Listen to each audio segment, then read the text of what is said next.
everybody, and welcome back to the Focal Point Academy ongoing practitioner series on workforce development for cybersecurity assets.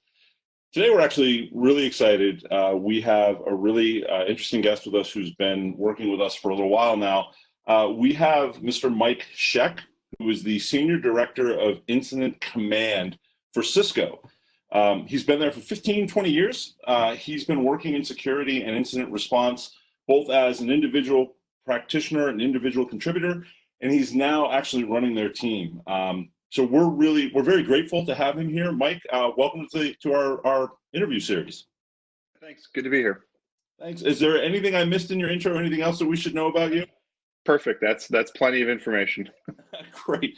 Well, Mike, I don't know how they roped us into doing a lockdown pandemic video for the first time ever, but I really do appreciate you being on here. I know that I definitely, I had a clean shaven face when we started, but it's kind of it's looking good. Got a little away from me. It looks like you're trying to catch up, but I do appreciate you being the first person we've done a video chat with. So thank you for that as well. Absolutely. So Mike, let's dive right in.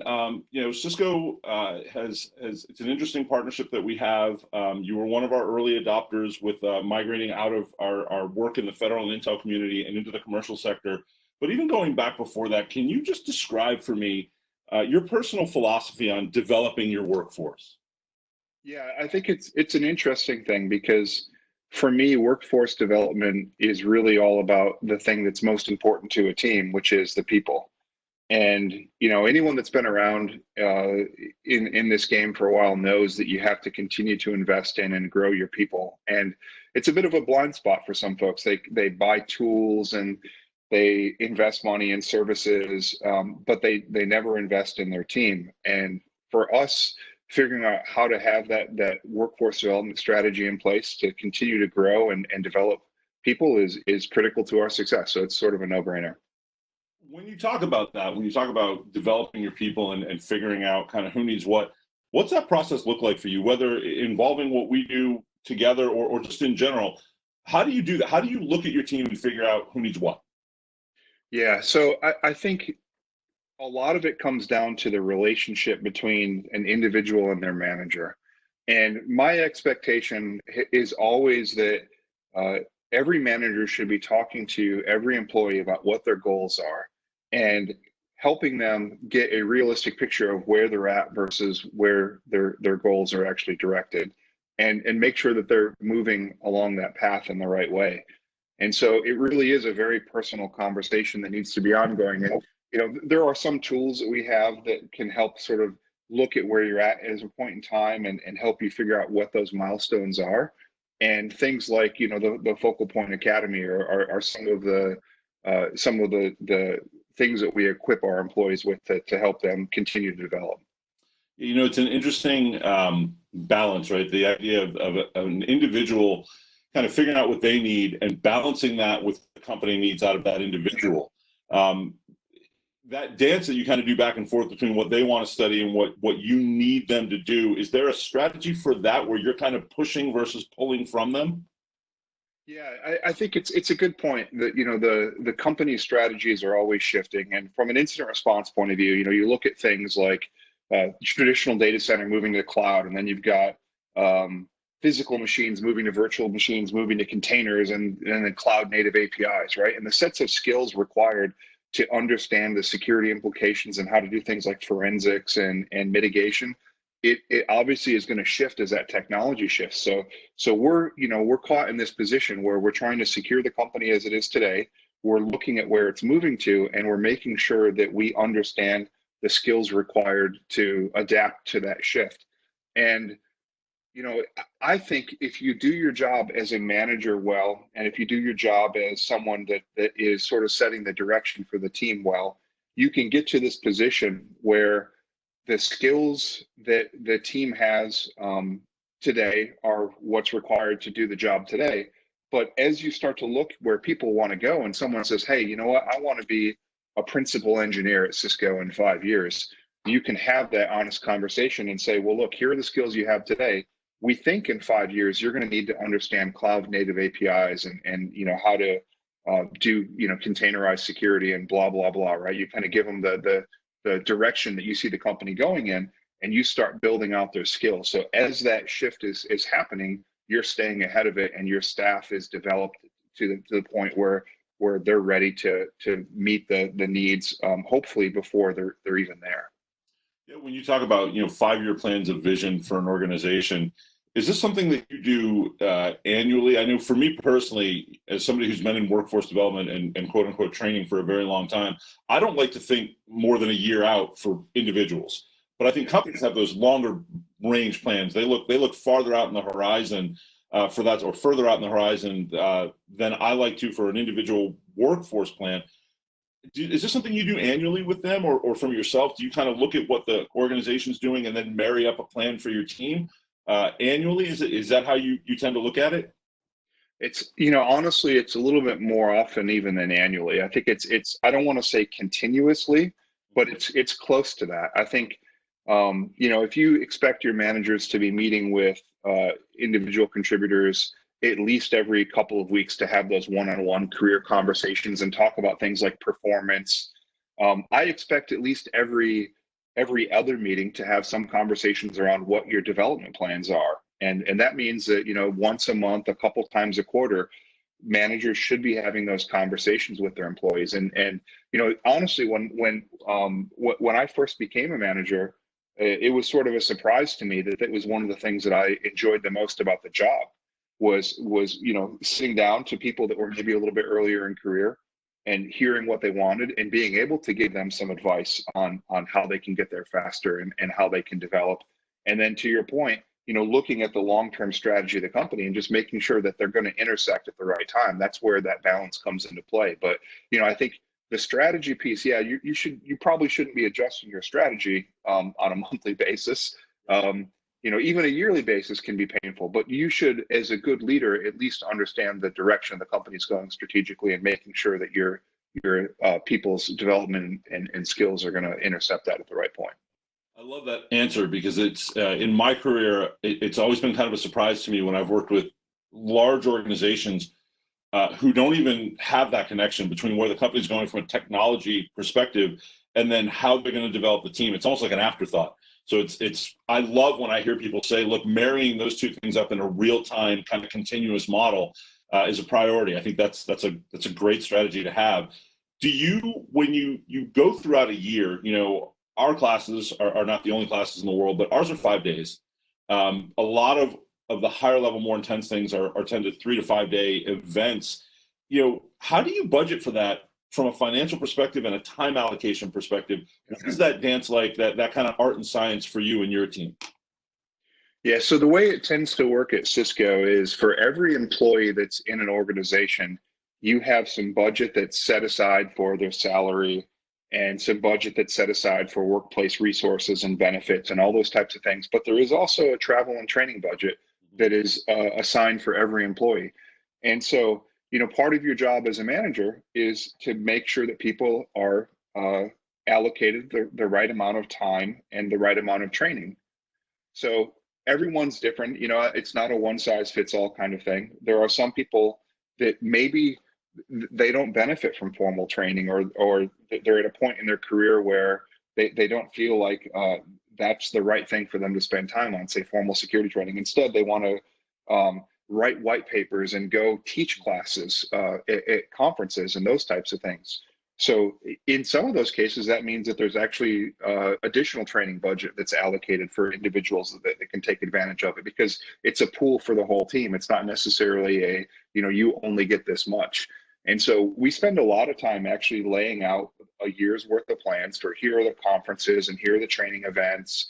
Here are the people that haven't been going, and tracking, hey, you didn't do any training last year. What's going on? And really pushing that as part of the development conversation and making sure that it's allocated. And it can get a little bit tricky because, in the buckets that I just talked about, where you've got salary and benefits and workplace resources and training, our budget can be a little bit elastic at a big company like Cisco.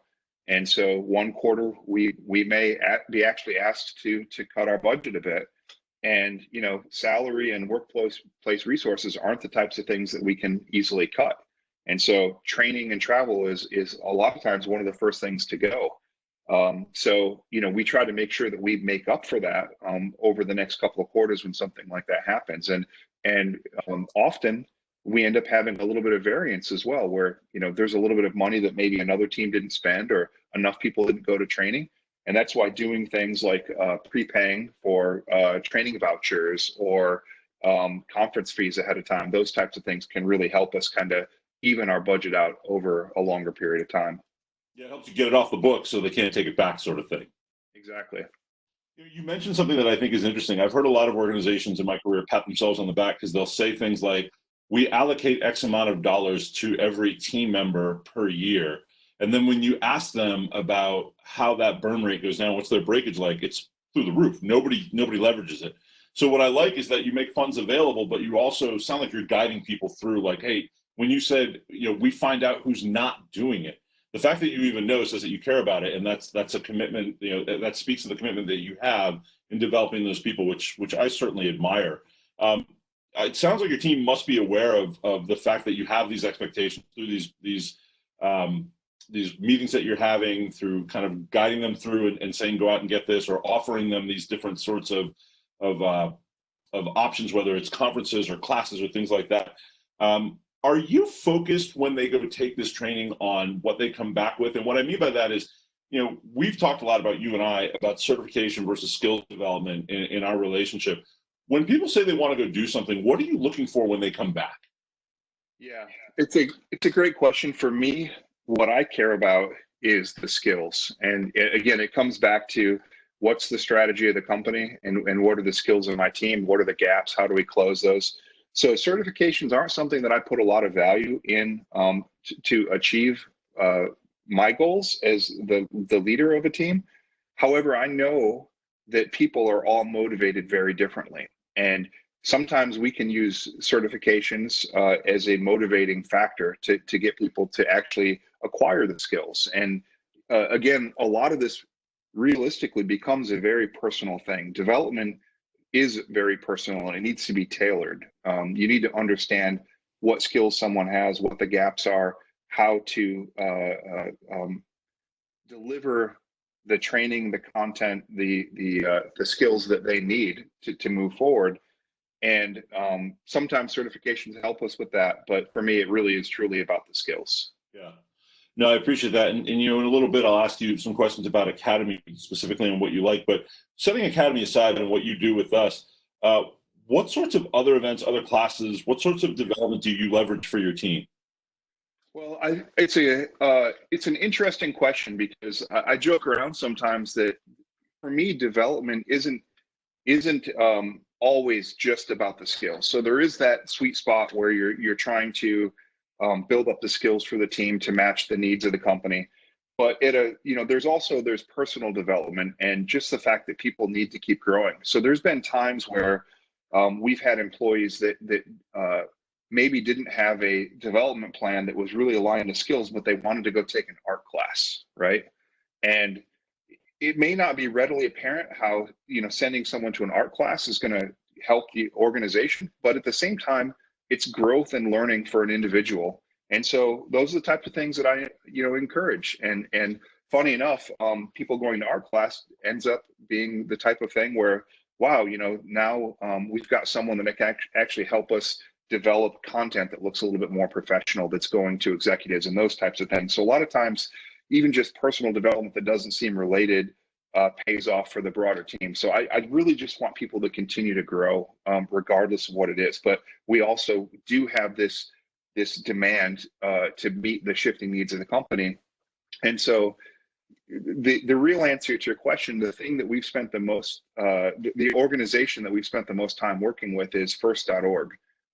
Outside of Focal Point Academy, first.org is one of those organizations that's really composed of a lot of different incident response teams across the world, and they spend time talking about the tools and techniques and tactics that they use to successfully handle security, and very focused around the incident response side. So that's one of those for me great value getting people there and interacting with that community. So it also becomes a forum for people to make connections and just continue to grow as a group. Yeah, you actually convinced us to go this year, and we were really upset that it was obviously the plug got pulled there, and we were actually going to deliver there. So we were really excited about that, and very, very excited to get involved in it when they let us go back outside, I guess. I mean, it's a great group of people. We started. I mean, Cisco's been a member, I think, technically since like before 1990, like '89 or something crazy like that. But I can tell you when we really started to build out the incident response team at Cisco, we went there and there were a lot of people that had been doing it and have been very successful up to that point, building national level certs. And it was, super helpful being able to learn. And so being able to go back and talk about what we've had success with is pretty great. So we can't wait. We're very excited to be there next year. When you talked about the art class, and I really like that because I have, in my career, I spent a lot of time talking to tech organizations about developing their people, and I would always talk about communication skills. And are you working on these things? Are you building these sorts of things? And when you talk about kind of coming at an out of the box mentality of developing your people, to me, what you're really speaking to is developing them, and that's a retention strategy, almost whether it's by design or by default, that you're creating something that tells people you care about it, about them and their career.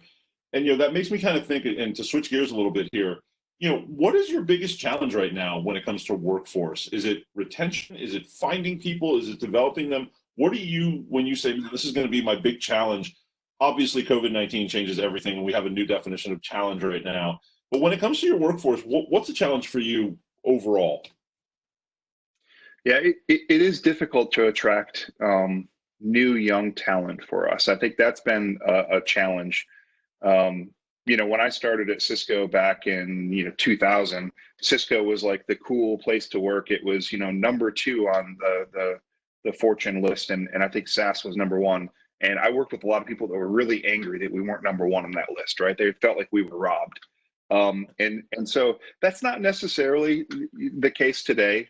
I still think it's a fantastic place to work. And I think if you talk to most Cisco employees, they feel like it's a fantastic place to work, but it's not necessarily seen that way outside of the company. And that makes it a little bit harder to pull in good talent. So, funny enough, because we have this team of a lot of very talented senior individuals that have been making these connections throughout the industry, a lot of times the people that we pull in because of those very personal connections. But those are people that have been out in the industry for a while, which leads us with that problem where, we want to get someone fresh out of a computer science degree or the military or whatever and attract them to Cisco and really invest in them. It's not the easiest thing to do for us. And, I think what we try to do, because, it is very difficult to find the right candidate. And we've made mistakes here.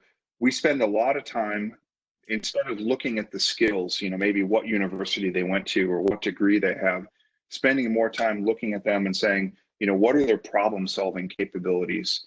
Are they self-starters? Are they motivated? How well do they get along with the rest of the team? And really finding someone that's got that really strong base to build off of, and making sure that we're putting them in positions where they can be successful and contribute to the team.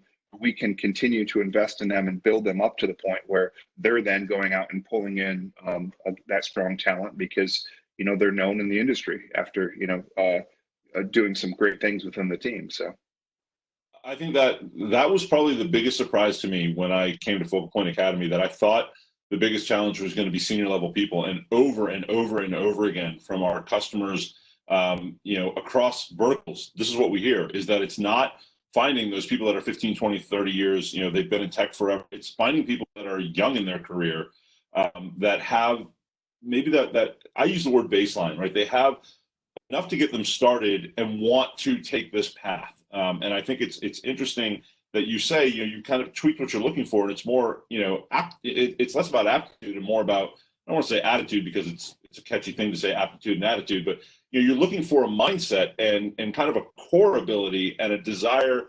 What we hear is kind of solve the Rubik's Cube, right? That's people that want to do that, and then you'll develop them. Do you have a baseline of what you're looking for, or is it more like you're just going into certain areas and saying, I want people that kind of have this and I'll give them the rest? Yeah, it's somewhere in between. I mean, I think that there is some expectation that if someone is really interested and motivated and wants to do some of the security work, they'll have some level of understanding of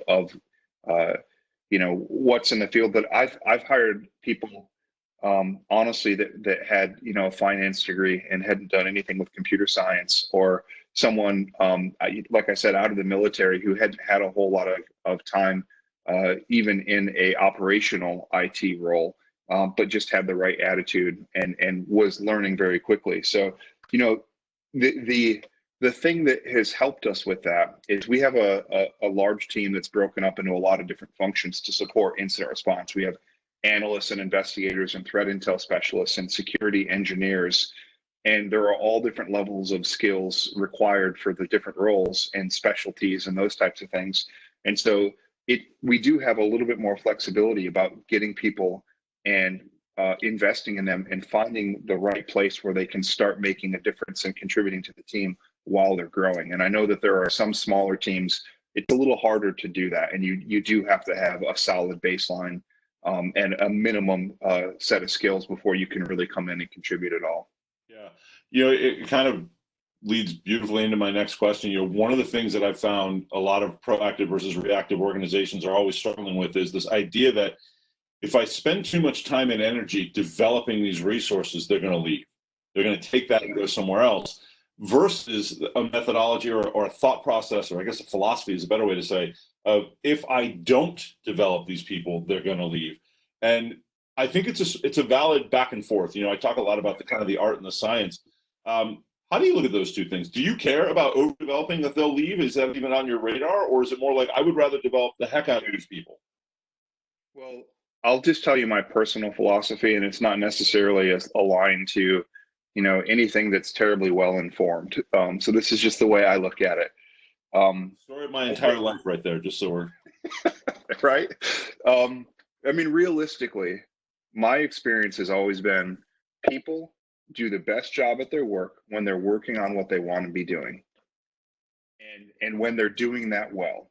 And so, continuing to develop people to make sure that they have the skills that they need to do what they want to do is a no-brainer for me. And you will always get the best.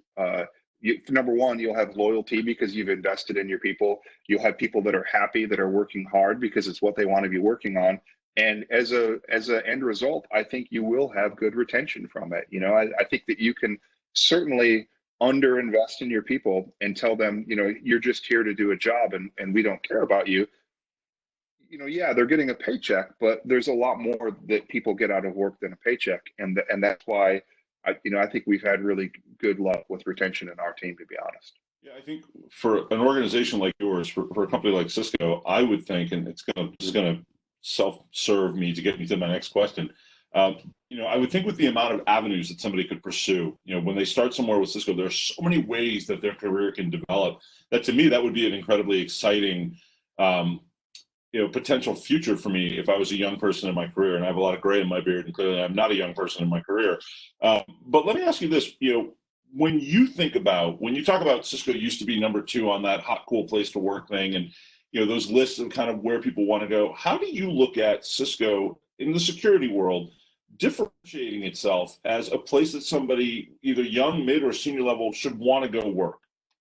Yeah, it's a great question. I think the answer, honestly, is the people you'll be working with, right? We've got some really brilliant people that our team has been built not just based on how much people know, but really, it's funny. I've got a slide that I put in a lot of customer presentations when I get on this sort of soapbox about people being the most important part of the team, and it's just a picture of a bunch of different folks on the team in different environments outside of work having fun.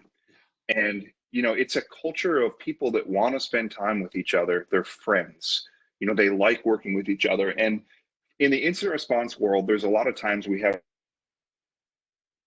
are ugly and we're spending the whole weekend working together on a big nasty case. You develop a bond and a friendship out of that. pretty hard to find in most other places, and it's one of the reasons I've stuck around the incident response part of the security world for such a long time.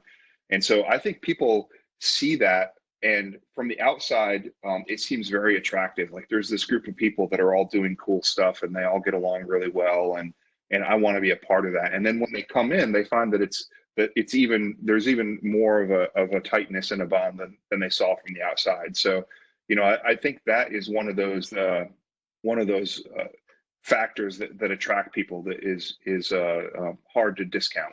Yeah, I can tell you. So it's rare that I comment on my experience with your organization, because I am the director of business development for Academy. So I get to see a lot of people, but I can absolutely say your team has a blast.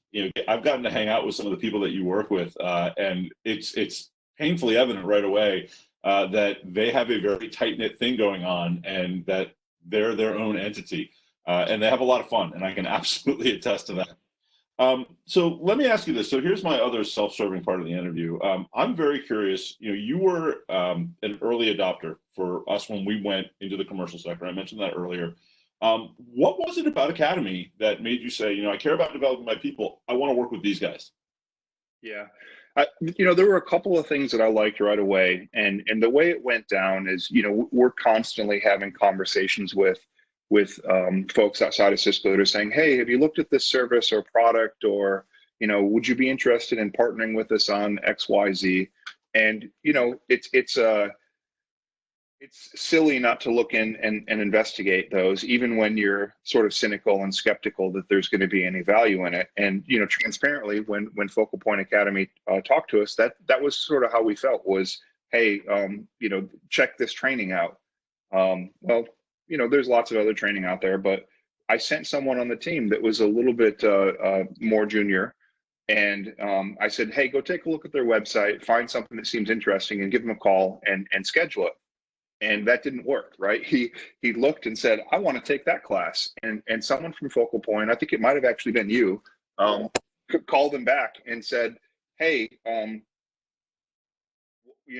let's talk about what you're doing. What are your goals? What are you trying to get out of this class? And actually had a conversation with them around what his base skills were, what his goals were, why that class was interesting, and spend a little bit of time on it. And I think, again, because I feel like workforce development is something that's very personal, that's awesome.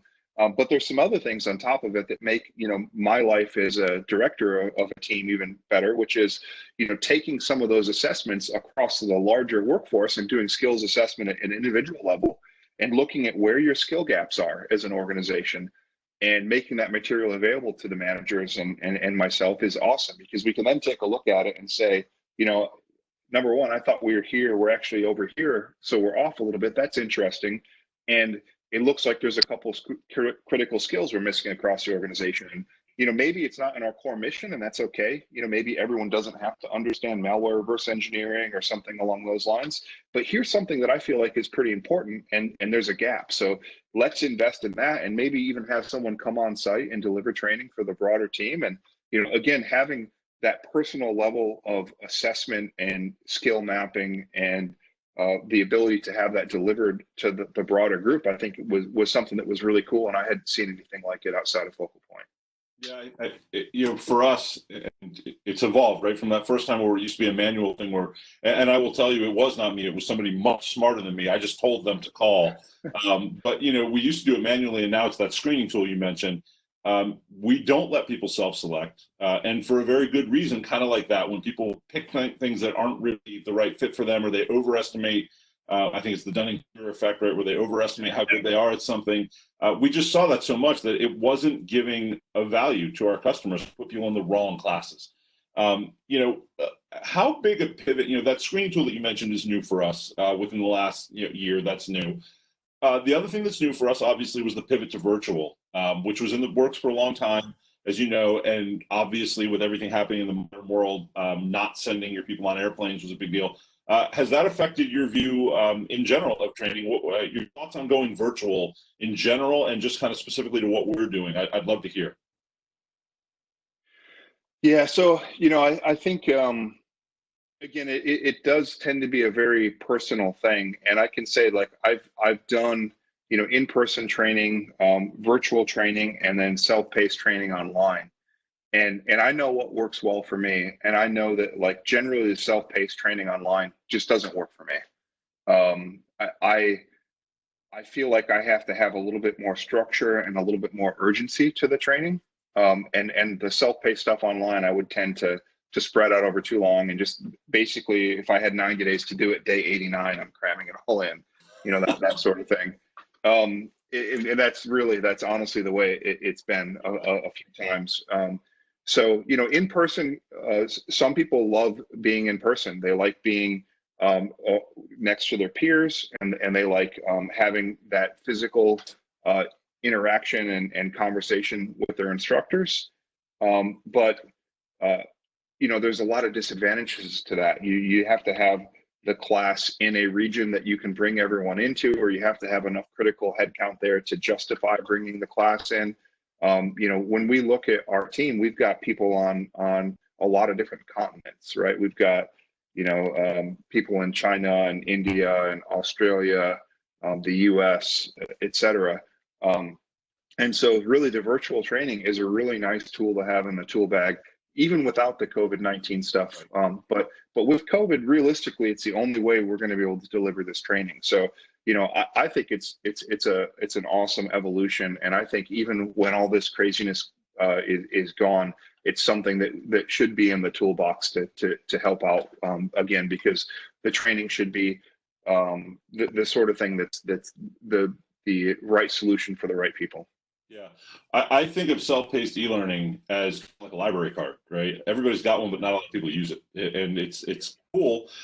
We look at more of that as kind of supplemental between big events, or big events being I'm going to come take a class, whether it's virtual or in person, and then having that ability to go access something for kind of micro learning is great. But to rely on that, I think most people are like that, right? I love the 89th day metaphor, right? Like that's the day you'll go try to do it all. We are doing something really cool with Cisco right now, and I'm wondering if you could walk through a little bit. I think it's very cool. Our security partnership, our security professional partnership that we're working on was something that was a conversation that started on Cisco's end, and we got roped into, and now we have a really cool collaboration going. Could you talk a little bit about that? Yeah, absolutely.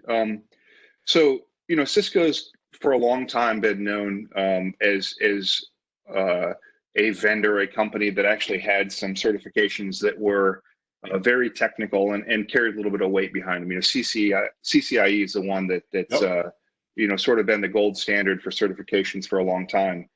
And there have been some attempts by Cisco to actually have some security certifications, and they're good certifications, but they're very focused on the deployment of Cisco gear to achieve security, Right. which obviously that's great.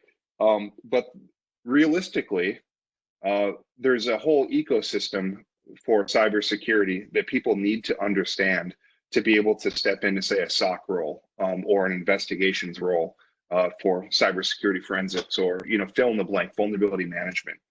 And some of the learning folks at Cisco realized that was true, and they did an associate's level cybersecurity operations program and came up with a certification for that, and are moving on to the next level, which is the professional level. And so as part of that conversation, we're trying to figure out what are the skills required, what are the what are the job roles that people that we're looking to make sure that we have that minimum baseline for. How should we align to third-party security standards? Frankly, what's on the what skills do we need to be testing, and should we be testing someone's understanding of it, their ability to recite it, or that they can really perform analysis of what we're looking for here, and not just understand it, but practically use it, right?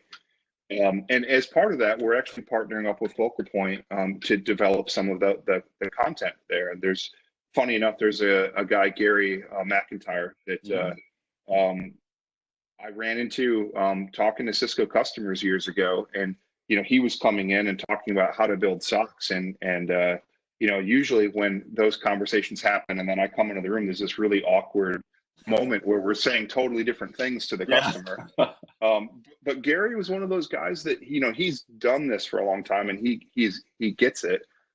He's no longer with Cisco. He's actually with Focal Point, and it's awesome. And that, he and I are once again having these conversations together around what it takes to build out a SOC from a skills level, and it's going toward that certification. So it's pretty cool stuff. We are very excited about it. Gary was actually my last interview in our series, which was great. He did his whole what he calls "Why SOCs Suck," which we kind of walked through that. It was a great interview. Not as good as this one because we didn't have video. So Gary, it was much more boring. But no, I know that we are from our end of it, and I speak for everybody from our CEO down. We're really excited about this. We love the tech agnostic perspective, right? That's kind of our background. But it doesn't mean that you can't incorporate kind of what we're doing, which is that tech piece of it, right? And it's such a cool, we get regular updates on this from the Academy team on how it's going. And every time, everybody just stops and listens. And not in the awkward way that you mentioned when Gary would walk in the room, in a good way.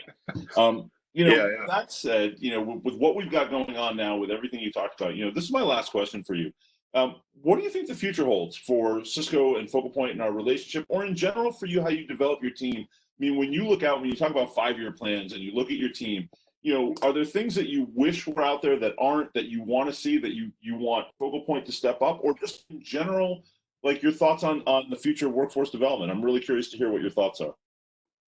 Yeah, so, I think from my team's point of view, obviously continuing to have that conversation around how we can make sure that everyone has the right set of skills to meet the needs of the company is a no-brainer, right? And we'll continue down that path. I think when you start to take a step back and look at it, there are a lot of other teams in the security organizations at Cisco that don't have the right workforce development plans. They don't necessarily have the skills that they need for those roles as well. And I think continuing to expand the relationship between the different security teams and Focal Points, another, no-brainer. I am looking forward to seeing more of what comes out of this partnership on the cyber ops piece, right? Because we're talking about the second piece of what's probably going to be, a larger opportunity for our companies to work together to try to figure out, how we can get people sort of that MVP level skills to have the right cybersecurity skills for the industry. So I think that's pretty cool stuff, and I think that there's obviously going to be more opportunities for us for both sides. Well, I certainly hope so, and I know, again, we're very excited about everything we're doing. Mike, you've been very generous with your time. I want to thank you on behalf of Academy and Focal Point Data Risk in general for talking to us today, and we'll look forward to putting this out. Cool. Thanks. I appreciate being here. Thank you very much, Mike. And everybody, thank you for your time and for listening. And as we move forward into our next set of interviews, we hope you'll join us for those as well. Thank you so much, everyone.